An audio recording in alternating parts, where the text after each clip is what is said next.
सजाद फौत हुए थे ना, उस टाइम मिली थी, उसके बाद में नहीं मिली। तो उसके बाद मैं आज ही मिलूंगी। उनको काटना नहीं आ रही थी, पता नहीं क्या, वैसे पापा काटते रहते हैं लकड़ियाँ, लेकिन इस बार जो ना मामू ने कहा कि मैं काटता हूँ। ले रही थी अम्मा तो खैर कब की पहुंच जाती, लेकिन बारिश की वजह से ना थोड़ा स्लो स्लो आ रहे थे। और फिर बार बार पापा भी कॉल करके उनको बोल रहे थे। अस्सलाम वालेकुम, कैसे हमारी टू फैमिली। उम्मीद करती हूँ कि आप सब लोग ठीक होंगे। अल्हम्दुलिल्लाह मैं भी ठीक हूँ, आप सबकी दुआओं से। तो जिन्होंने अभी तक भी मेरा चैनल सब्सक्राइब नहीं किया, जल्दी से लाइक कर दें, शेयर कर दें और इसके अलावा सब्सक्राइब कर दें। तो गाइस आज का व्लॉग बहुत इंटरेस्टिंग होने वाला है, तो प्लीज पूरा देखना मत भूलिएगा। तो चलें स्टार्ट करते हैं। तो यहाँ पर जो ना मैंने दुआ को रेडी किया, उसके बाल वगैरह बनाए और दुआ बड़ी खुश हो रही थी कि मेरे जो ना बाल बनाए बहुत उसे पसंद भी आए। मुझे मतलब हेयर स्टाइल इतने आते नहीं अच्छे, लेकिन मैंने कोशिश की अच्छा उसका बनाऊं। उसके बाद जो ना आज जो ना हमारे घर बहुत ही खास मेहमान आने वाले थे और वो थी मेरी दादी। और मैं काफी टाइम बाद उनसे आज मिलूंगी। और लास्ट टाइम मेरे ख्याल से मिली थी जब चाचा सज्जाद फौत हुए थे ना, उस टाइम मिली थी, उसके बाद में नहीं मिली। तो उसके बाद मैं आज ही मिलूंगी। खैर बस कपड़े वगैरह जल्दी से वॉश करना हमने स्टार्ट किया। और आज सुबह से बादल बने हुए थे, बारिश कभी भी आ सकती थी। जल्दी से कपड़े वॉश किए और जैसे कपड़े वॉश किए ना, तो 2-4 पाइयों की ना चादरें थी, उनको ना सिलाई करना था साइड से, मतलब एक साइड से उनकी सिलाई करनी रह गई थी। तो अम्मी ने कहा फातिमा तुम ना सिलाई कर दो, क्योंकि मैं ना सिलाई पहले करती थी शादी से पहले थोड़ी बहुत, मतलब बेडशीट वगैरह कभी बनाती थी, कभी पिल्लू के कवर बनाती थी, कभी क्या मतलब इतनी सिलाई में कर लेती थी अच्छी खासी। तो बस फिर वही मैं बनाने बैठी और जैसे मैं वहां से फ्री हुई मैंने देखा अपने कढ़ाई वाला कपड़ा। और मतलब ये मेरी बहुत पुरानी कढ़ाई है, तकरीबन 2-3 साल पहले मैंने सीखी थी अपनी बाजी से कढ़ाई करना। तो वहीं जना मैंने देखा कपड़ा, इसी बड़ी संदूक का कपड़ा बनाया था मैंने, उसकी कढ़ाई की थी, बहुत ही प्यारी थी। मैंने सोचा कि आज अपने व्लॉग में दिखाती हूँ अपनी प्यारी सी यूट्यूब फैमिली को। उसके अलावा एक मैंने ड्रेस अपना बनाया था, कढ़ाई की थी उसकी भी। मैंने सूट बनाया था ना अपना जिस पर मैंने कढ़ाई की थी, उसका कलर था फुल डार्क कलर और वो बहुत ही प्यारा बना था, उसकी कढ़ाई भी बहुत खूबसूरत की थी मैंने। अभी वो सूट मिल नहीं रहा, जब मिलेगा तो इंशाल्लाह मैं आपको दिखाऊंगी। बस उसके बाद जो ना हवा तेज चल रही थी, पहले आंधी आई है और आंधी जैसे ही ना पूरे फर्श पर जो ना पत्ते पत्ते थे। उसके बाद जो ना ठंडी हवा इतनी चल रही थी ना बहुत ज्यादा। मैं तो बस यही दुआएं कर रही थी कि अल्लाह करे बारिश ना हो, क्योंकि अगर बारिश होती है ना तो बस एक तो वैसे ठंड थी, ऊपर से हवा चल रही थी, अगर बारिश आ जाती ना तो बस फिर। उसके बाद जो ना मैं इधर दूसरी साइड पर आया, तो यहाँ पर जो ना पापा जो ना मामू को बता रहे थे किस तरीके से लकड़ियां काटनी है, क्योंकि मामू को काटना नहीं आ रही थी, पता नहीं क्या, वैसे पापा काटते रहते हैं लकड़ियां, लेकिन इस बार जो ना मामू ने कहा कि मैं काटता हूँ। तो उस वजह से ना पापा उसे बता रहे थे मामू को कि इस तरीके से आप लकड़ियां काटो। तो बस मैं जैसे आई किचन में, तो यहाँ पर जो ना सामान वगैरह पापा ले आए थे खाने के लिए। आज जो ना मैं दादी के लिए बना रही हूँ खाने में चिकन और इसके अलावा फ्राई फिश और पुलाव और रोटी वगैरह। तो बस जल्दी से मैंने सालन वगैरह बनाया। जैसे मैं चूल्हे में गई ना, उसके थोड़ी देर बाद बारिश स्टार्ट हो गई और फिर बारिश तेज हो गई, मुझे बिल्कुल नहीं पता क्योंकि मैं चूल्हे पर बैठी थी, ऊपर से अंधेरा भी हो गया था। जो मैंने लाइटिंग वगैरह दिखाई है ना, वो जो ना आज हमने दिन में जो ना लाइटिंग भी लगवा रही थी। ये बैटरी वाली लाइट सारी जल रही है घर में, क्योंकि लाइट तो थी नहीं और बारिश के जैसे आसार देखे ना, तो से जो ना बैटरी वाले भाई को बुलाया और उन्होंने आके ना सब जगह पर ना लाइटें लगा दी थी। बैटरी वाली पहले भी लगी हुई थी थोड़ी बहुत, लेकिन अब जो ना और लगा दी थी पूरे घर में, ताकि बारिश तो बनी हुई थी, बारिश का कोई पता नहीं था, बारिश कभी भी आ जाती।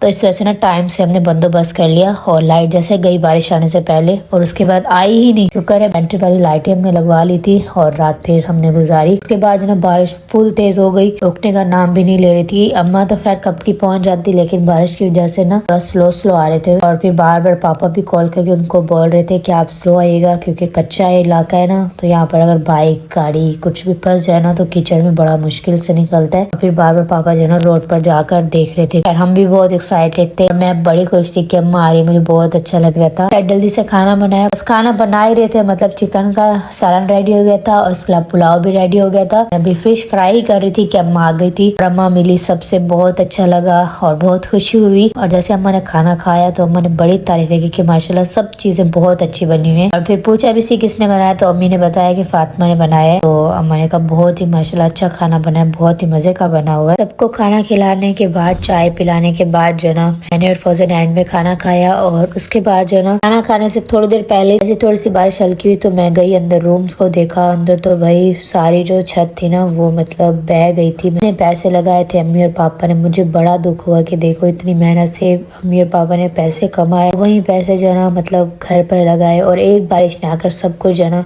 बहा दिया। इतना पानी हो गया था ना रूम में, तब मसला हल ही नहीं हुआ। तो हमने चादरें वॉश की, वो तो खैर मसला नहीं था, वो बारिश आई वो खराब हो गई थी तो हम वो बाद में वॉश कर सकते थे। लेकिन जो छत मतलब लीक हुई थी ना, पानी नीचे आ रहा था रूम में, उसका बड़ा दुख हो रहा था मुझे कि देखो इतनी मेहनत से पापा और अम्मी ने जो है ना पैसे इतने लगाए और वो मेहनत मतलब एक बारिश आई और वो सारी मेहनत जाया हो गई। तो इतना दुख हो रहा था बहुत ज्यादा। और अम्मा को साग बहुत पसंद है और जिस दिन अम्मा आई ना, अम्मा खैर शाम में आई थी और साग जो है ना मतलब सुबह में आया था, चोलिस्तान से आया था। वो साग भी माशाल्लाह अच्छा खासा था। हमारे घर में पहली बार जो ना इतना साग बन रहा था। आज से पहले कभी भी इतना सारा साग माशाल्लाह नहीं बना था कभी भी।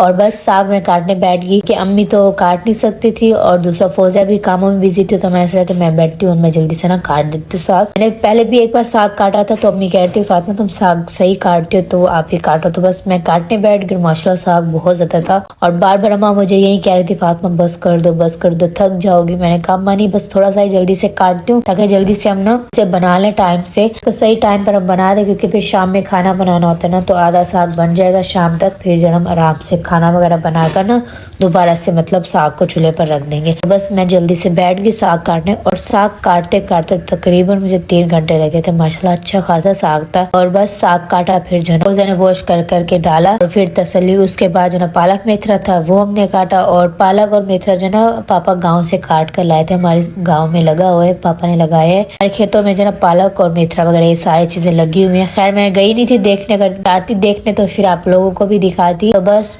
पापा लिए और साथ में शलजम नहीं होते छोटे छोटे से वाइट कलर के होते हैं, वो मीठे बड़े होते हैं। पापा वो लाए थे, मुझे दे रहे थे, अम्मा को दे रहे थे, सबको जो है ना एक एक करके दे रहे थे। बहुत मजे के होते हैं खाने में। तो बस वो किया। उसके बाद ये जो आपको छोटा सा बच्चा नजर आ रहा है ना मेरे वीडियो में, तो मैं बार बार आपको ना कैमरे में दिखा रही हूँ। तो ये बच्चा ना मेरी मतलब मामू का बेटा हो गया, मतलब मेरी अम्मी के कजन का बेटा हो गया। तो ये बहुत क्यूट, बहुत ही माशाल्लाह प्यारा बच्चा है। और ये बहुत आज खैर आया था लेकिन आज को बुखार था इसलिए ना इसके अंदर एनर्जी नहीं थी, हंस भी नहीं रहा था, ना ही किसी से खेल रहा था, बात कर रहा था। मैंने बस इससे कहा, मैंने कहा जो तुम्हें साइकिल दिखाती हूँ तो मैं आओ साइकिल पे बैठो खेलो। तो उस वजह से जैसे मैंने इसको साइकिल का बोला ना, ये साइकिल के लिए आया और मैंने इसकी वीडियो बना ली। लेकिन 2 दिन पहले ये आया था, इसने ना ब्लैक कलर का सूट पहना हुआ था, माशाल्लाह बहुत प्यारा लग रहा था, बहुत ज्यादा। तो मैं सोच रही थी उस दिन इसकी वीडियो बना रही थी, ज्यादा अच्छी थी क्योंकि उस दिन ये हंस भी रहा था, खेल भी रहा था। आज इसे बुखार था ना, इस वजह से ज्यादा ये मतलब किसी के साथ मिल नहीं रहा था। खैर मैंने उसकी थोड़ी सी वीडियो बनाई। उसके बाद भाई खाने का टाइम हो गया तो बस साग को हमने उतार के रख दिया। और जो पालक और मेथरा लाए थे ना पापा, पालक तो खैर सारी हमने साग में डाली थी लेकिन मेथरा कुछ ज्यादा पापा लाए थे। जितना साग में मेथरा डालना था हमने डाला और जो बच गया था ना, तो अम्मा ने बताया कि मेथरे के पराठे बड़े अच्छे बनते, तो हमने सोचा कि पराठे बनाते हैं। लेकिन पराठे बनाने से पहले मेथरे का सालन बनेगा तो वो पराठे भी बनेंगे। तो बस जल्दी से मैंने सालन बनाया और सालन बहुत ही मजे का बना था मेथरे का। तो हमने साथ में ना थोड़े से आलू भी डाले। हमने कहा कि अकेले मेथरे का सालन बनाएंगे ना तो बिल्कुल ही कम बनेगा। जैसे भिंडी होती है ना, मेथरा पालक और भिंडी इन तीनों का ना सेम ही है। ये जब इनको पकाओ ना तो फिर बिल्कुल ही कम जना सालन जाकर बनता है। बस यहाँ पर मैंने आलू और मेथरे का सालन बनाया, माशाल्लाह बहुत ही मजे का बना था। क्योंकि मेरे पापा को मेथरे का सालन बिल्कुल पसंद नहीं है, तो इस वजह से ना मेरे पापा खाते नहीं है और ना ही हमारे घर में कभी बना। तो मुझे ना पता नहीं था कि इतना अच्छा बनता है, तो मुझे लग रहा था कि पता नहीं कैसा बनेगा। मैं तो अपनी तरफ से अच्छा बनाने की कोशिश कर रही थी लेकिन अम्मा कह रही थी बहुत अच्छा बनता है, एक बार आप खाओगे ना तो बार बार कहोगे कि भाई हमने बनाकर खाना है। खैर हमने सोचा कि रात हो गई बहुत ज्यादा, तो हम जो ना सिर्फ रोटी सालन अभी खा लेते हैं और सुबह उठकर ना मेथरे के पराठे बनाकर खाएंगे। और यहाँ पर सब एक्साइटेड थे कि मेथरे का सालन कैसा बनेगा। ना साथ में हमारे घर मीठे चावल आए थे। ये अम्मी की कजन है, उनकी बेटी मतलब वो भी हमारी कजन हो गई ना, कजन की बेटी हमारी कजन हो गई। तो उसकी ना बेटी भी थी, तो ना बेटी की मतलब छठी थी। हम रखा तो फिर हमें बुलाया लेकिन हम नहीं गए क्योंकि हमारे घर आना जाना लगा हुआ था, सब अफसोस के लिए आ रहे थे। तो उन्होंने चावल भिजवाए थे तीसरे दिन की सुबह।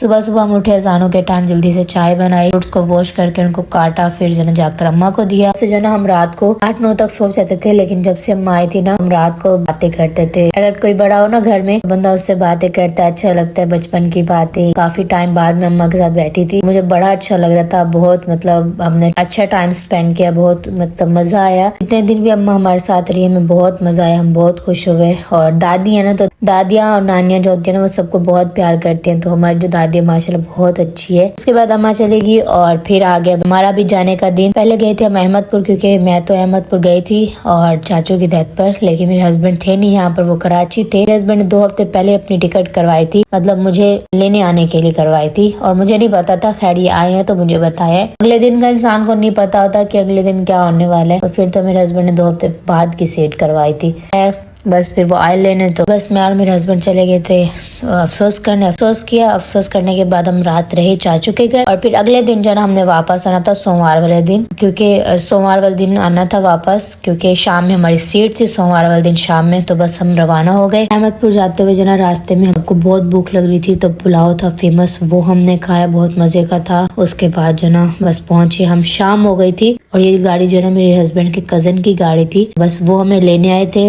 और लेने आए थे तो हमने पेट्रोल डलवा दिया था, और फिर जब वापस हमें छोड़ने आए थे तब भी हमने पेट्रोल डलवा दिया था। बस फिर हम खैर खैरियत से पहुंचे, और बहुत मतलब ठंड थी। और वैसे पंजाब में वैसे बहुत ज्यादा ठंड होती है। अभी मैं कराची आ गई हूँ, तो कराची में बिल्कुल इतनी ठंड नहीं जितनी पंजाब में ठंड होती है, बहुत ज्यादा ठंड होती है पंजाब में। और अभी बस मौसम भी अलग है, अब तो रमजान शरीफ भी सर्दियों में आ रहा है। अगले दिन हमने वापस आना था, क्योंकि हमें आकर पैकिंग वगैरह करनी थी, ऊपर से फिर घर वापस जाना था। बस जल्दी से हम बस रवाना हुए अहमदपुर के लिए। उसके बाद हम अगले दिन सुबह रात वहीं रहे थे, और उसके बाद अगले दिन सुबह हम वापस आए। तो बस जैसे हम वापस आए हमने पैकिंग वगैरह की और बस रवाना हो गए। तो यहाँ पर नेट का इतना इशू होता है, बहुत ही ज्यादा।